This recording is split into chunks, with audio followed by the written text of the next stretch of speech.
ನಮಸ್ಕಾರ ಫ್ರೆಂಡ್ಸ್. ಮೊಹರಂ ಹಬ್ಬದ ರಜೆಯ ನಂತರ ಇಂಡಿಯನ್ ಮಾರ್ಕೆಟ್ ಓಪನ್ ಆಗಿದ್ದು ಗ್ಯಾಪ್ ಡೌನ್ ಅಲ್ಲಿ. ಗ್ಯಾಪ್ ಡೌನ್ ಅಲ್ಲಿ ನಿಫ್ಟಿ 68 ಪಾಯಿಂಟ್ಸ್ ನೆಗೆಟಿವ್ ಅಲ್ಲಿ ಓಪನ್ ಆದ್ರೆ bank Nifty 181 points, Sensex 202 points.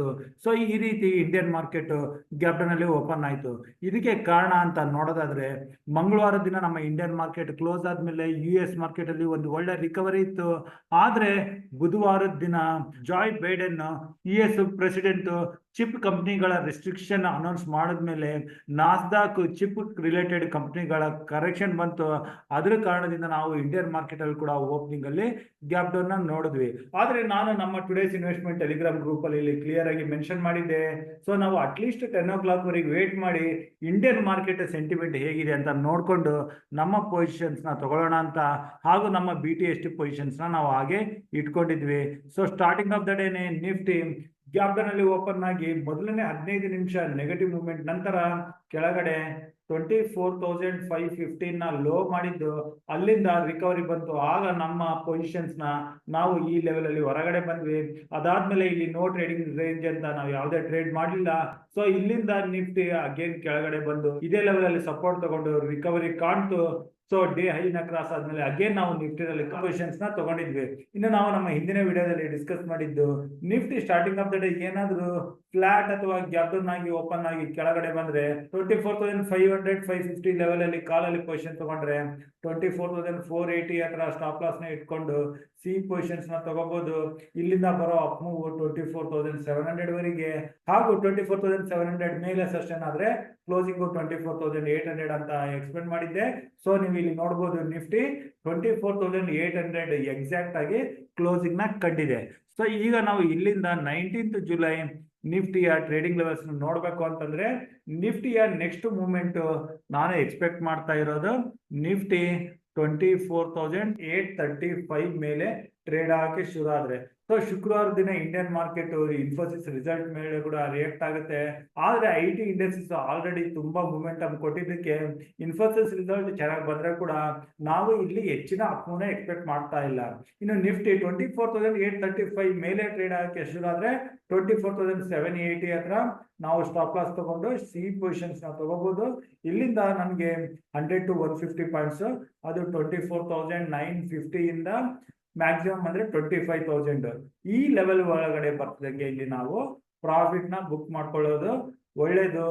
ಇಲ್ಲಿವರೆಗೆ ಮಾತ್ರ ನಾನು ಟಾರ್ಗೆಟ್ ಇಟ್ಕೊಂಡು ನಿಫ್ಟಿನಲ್ಲಿ 24,835 ಮೇಲೆ ಟ್ರೇಡ್ ಮಾಡೋಕೆ ಯೋಚನೆ ಮಾಡ್ತೀನಿ. ಇನ್ನು ಸೆಕೆಂಡ್ ಹಾಫ್ ಅಲ್ಲಿ ಏನಾದ್ರು 24,950 25,000 ಹತ್ರದಿಂದ ಏನಾದ್ರು ಪ್ರಾಫಿಟ್ ಬುಕಿಂಗ್ ಅಥವಾ ಕರೆಕ್ಷನ್ ಬರೋ ಲಕ್ಷಣಗಳಿದ್ರೆ ಅದನ್ನ ನಾವು ನಮ್ಮ ಟುಡೇಸ್ ಇನ್ವೆಸ್ಟ್ಮೆಂಟ್ ಟೆಲಿಗ್ರಾಮ್ ಗ್ರೂಪ್ ಅಲ್ಲಿ ಅಪ್ಡೇಟ್ ಮಾಡ್ತೀವಿ. ಇನ್ನು ನಿಫ್ಟಿ ಸ್ಟಾರ್ಟಿಂಗ್ ಆಫ್ ದ ಡೇನೆ ನೆಗೆಟಿವ್ ಅಲ್ಲಿ ಪುಟ್ ಪೊಸಿಷನ್ ತಗೋಬಹುದು ಅಂತ ಕೇಳೋದಾದ್ರೆ ನಿಫ್ಟಿಗೆ ನಾವು ಪುಟ್ ಪೊಸಿಷನ್ ತಗೋಬೇಕು ಅಂದ್ರೆ ಅಟ್ಲೀಸ್ಟ್ 10 o'clock ವರೆಗೆ ವೇಟ್ ಮಾಡೋಣ ಇವತ್ತಿನ ರೀತಿ. 10 o'clock ನಂತರ ನಿಫ್ಟಿ 24,780 ಕೆಳಗಡೆನೆ ಟ್ರೇಡ್ ಆಗ್ತಾ ಇದ್ರೆ ಆಗ ನಾವು ಪುಟ್ ಪೊಸಿಷನ್ ತಗೊಳ್ಳೋದ್ರ ಬಗ್ಗೆ ಯೋಚನೆ ಮಾಡಬಹುದು. ಇಲ್ಲಿಂದ ಬರೋ ಡೌನ್ 24,600 ಇಂದ 650 ಲೆವೆಲ್ ವರೆಗೆ ನಾವು ನೋಡಬಹುದಾಗಿದೆ. ನಿಫ್ಟಿನಲ್ಲಿ ನಾವು 24,780 ಕೆಳಗಡೆ ಪುಟ್ ಪೊಸಿಷನ್ಸ್ ನ ಟ್ರೈ ಮಾಡಬಹುದು. ಆದ್ರೆ 10 ಗಂಟೆ ನಂತರ ಮಾತ್ರ.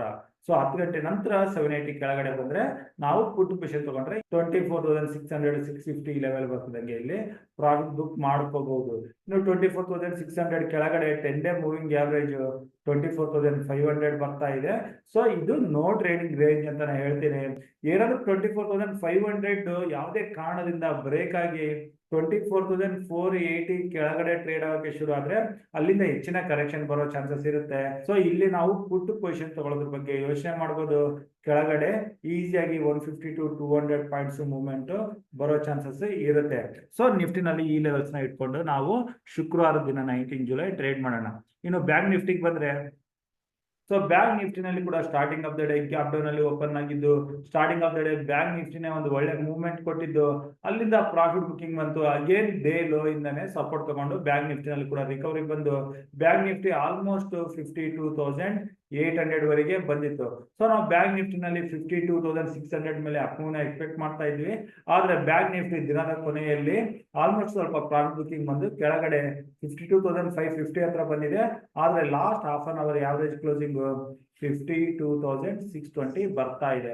ಸೊ ಬ್ಯಾಂಕ್ ನಿಫ್ಟಿನಲ್ಲಿ ಈ ಲೆವೆಲ್ ಇಂದ ಬ್ರೇಕ್ಔಟ್ ಸಿಗೋದು 52,800 ಮೇಲೆ. ಸೊ ಬ್ಯಾಂಕ್ ನಿಫ್ಟಿ 52,800 ಮೇಲೆ ಸ್ವಲ್ಪ ಟೈಮ್ ಸ್ಪೆಂಡ್ ಮಾಡಿದ್ರೆ ಅಟ್ಲೀಸ್ಟ್ 15 ಮಿನಿಟ್ಸ್ ಆ ಕ್ಯಾಂಡಲ್ ಹೈ ಇಂದ ನಾವು ಸಿ ಪೊಸಿಷನ್ಸ್ ನ ತಗೋಬಹುದು. ಕೆಳಗಡೆ 52,700 ಹತ್ರ ನಾವು ಸ್ಟಾಪ್ ಲಾಸ್ ನ ಇಟ್ಕೋಬೇಕಾಗುತ್ತೆ. ಸೊ ಬ್ಯಾಂಕ್ ನಿಫ್ಟಿನಲ್ಲಿ ಇಲ್ಲಿ ಬರೋ ಶಾರ್ಟ್ ಕವರಿಂಗ್ ಮೇಲೆ 53,250 ಇಂದ 300 ವರೆಗೆ ಹೋಗೋ ಚಾನ್ಸಸ್ ಇರುತ್ತೆ. ಇನ್ನೂ ಹೆಚ್ಚಿನ ಮೂಮೆಂಟಮ್ ಇದ್ರೆ ಅದನ್ನ ನಾವು ನಮ್ಮ ಟುಡೇಸ್ ಇನ್ವೆಸ್ಟ್ಮೆಂಟ್ ಟೆಲಿಗ್ರಾಮ್ ಗ್ರೂಪ್ ಅಲ್ಲಿ ಹೇಳ್ತೇವೆ. ಸದ್ಯಕ್ಕೆ ನಾವು 53,250 300 ಬರ್ತಿದ್ದಂಗೆ ಇಲ್ಲಿ ಪ್ರಾಫಿಟ್ ಬುಕ್ ಮಾಡ್ಕೊಳ್ಳೋದು ಒಳ್ಳೇದು. ಹಾಗೂ ಯಾವುದೇ ಪುಟ್ ಪೊಸಿಷನ್ಸ್ ನಾವು ಬ್ಯಾಂಕ್ ನಿಫ್ಟಿನಲ್ಲಿ ಈ ಲೆವೆಲ್ ಅಲ್ಲಿ ಯೋಚನೆ ಮಾಡ್ತಾ ಇಲ್ಲ. ಇನ್ನು ನಾವು ಬ್ಯಾಂಕ್ ನಿಫ್ಟಿನಲ್ಲಿ ಪುಟ್ ಪೊಸಿಷನ್ ತಗೋಬೇಕು ಅಂತಂದ್ರೆ ಬ್ಯಾಂಕ್ ನಿಫ್ಟಿ ಏನಾದ್ರು 52,400 ಕೆಳಗಡೆ ಟ್ರೇಡ್ ಆಗಕ್ಕೆ ಶುರು ಆದ್ರೆ ಇಲ್ಲಿ ಪುಟ್ ಪೊಸಿಷನ್ಸ್ ನ ಟ್ರೈ ಮಾಡ್ಬೋದು. ಇಲ್ಲಿಂದ 300 ಪಾಯಿಂಟ್ಸ್ ಡೌನ್ ಮೂವ್ ಅದು 52,100 ವರೆಗೆ ಬರ್ಬೋದು. ಇದನ್ನು ಬ್ರೇಕ್ ಆದ್ರೆ ಕೆಳಗಡೆ ಹೆಚ್ಚಿನ ಕರೆಕ್ಷನ್ 51,500 ಲೆವೆಲ್ ವರೆಗೂ ಬರೋ ಚಾನ್ಸಸ್ ಇರುತ್ತೆ. 52,400 ಕೆಳಗಡೆ ನಾವು ಯಾವುದೇ ಸಿ ಪೊಸಿಷನ್ಸ್ ನ ಹೊಂದಿರಬಾರ್ದು. ಇಲ್ಲಿ ಏನಾದ್ರು 52,400 ಕೆಳಗಡೆ ಸಿ ಪೊಸಿಷನ್ಸ್ ನ ಹೊಂದಿದ್ರೆ ಇಲ್ಲಿ ಹೆಚ್ಚಿನ ಲಾಸ್ ಆಗೋ ಚಾನ್ಸಸ್ ಇರುತ್ತೆ. ಸೊ ಓನ್ಲಿ ನಾವು ಬ್ಯಾಂಕ್ ನಿಫ್ಟಿನಲ್ಲಿ 52,800 ಮೇಲೆ ಕಾಲ್ ಪೊಸಿಷನ್ ತಗೊಳ್ಳೋಣ. ಇನ್ನು 52,400 ಕೆಳಗಡೆ ಪುಟ್ ಪೊಸಿಷನ್ಸ್ ನ ತಗೊಳ್ಳೋಣ. ಸೊ ಇಷ್ಟು ಹೇಳ್ತಾ ಇವತ್ತಿನ ವಿಡಿಯೋ ಇಲ್ಲಿಗೆ ಮುಗಿಸ್ತಾ ಇದ್ದೀನಿ. ನನ್ನ ಮುಂಬರೋ ವಿಡಿಯೋ ಬರೋವರೆಗೂ ನಿಮ್ಗೆ ನನ್ನ ಕಡೆಯಿಂದ ಧನ್ಯವಾದಗಳು. Thank you.